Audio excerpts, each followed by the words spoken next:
In this video, we will be talking about how the beef between Tommy Lee Sparta and Cray has turned Montego Bay upside down. For years, these two names have carried weight in the streets, each with their own loyal following.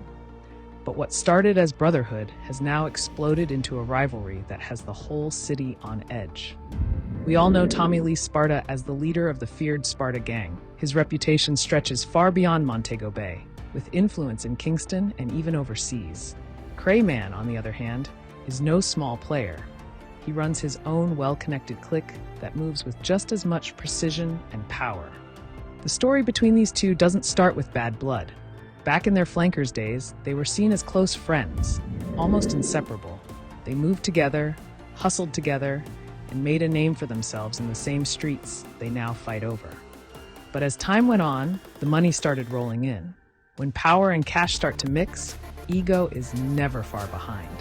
Both men began to feel like they were the one in control, and that's when cracks began to show in their friendship. By the time anyone noticed, the friendship had completely dissolved. Words turned into small disagreements turned into disrespect, and disrespect in this world is a dangerous thing. In the streets, disrespect is often paid for in blood. Like most gang leaders, neither Tommy Lee nor Cray puts themselves in the direct line of fire. Instead, they surround themselves with foot soldiers, the kind of young, eager men who are willing to prove their loyalty at any cost. These men don't ask questions, they just follow orders. Locals call them yes men, but they are much more than that.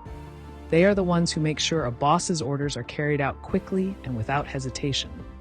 They move in the shadows, carrying the weight of the feud on their shoulders. The ruthlessness of both leaders is well known. They don't even stay in the communities they once called home. Instead, they've relocated to Kingston, living a far more comfortable life away from the chaos they've sparked. In Kingston, the lifestyle couldn't be more different. Uptown mansions, expensive cars, and the finest food money can buy. Shrimp, lobster, and champagne replace the stress and danger of the streets.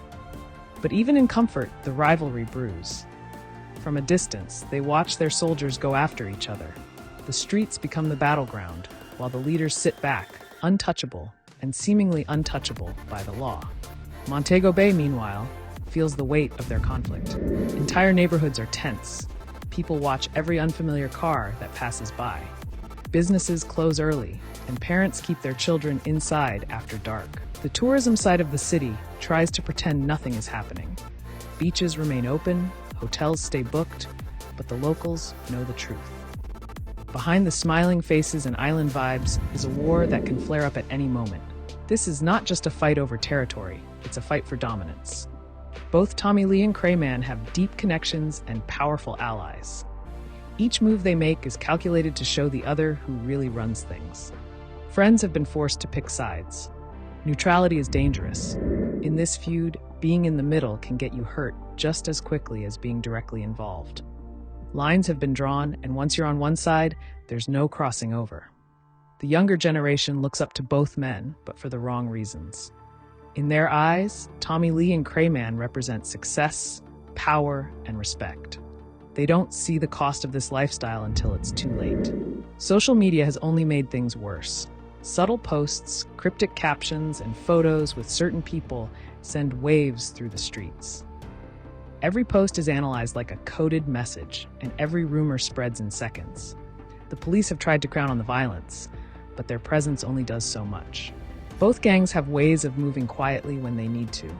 The real action happens where cameras and uniforms don't reach. Older community members remember when Tommy Lee and Cray were just young men with big dreams. They shake their heads at how far things have gone. To them, it's a tragedy that brotherhood could turn into bloodshed. Some say the feud is about money, others say it's about respect. In reality, it's a mix of both, with pride being the biggest fuel on the fire. Neither side is willing to back down, and neither wants to be seen as weak.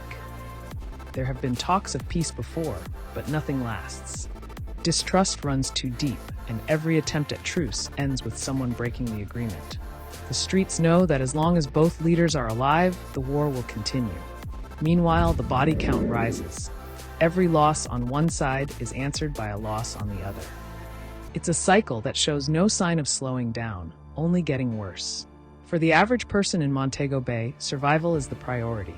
People learn to move quietly, avoid certain places, and keep their business to themselves. It's a way of life that becomes second nature.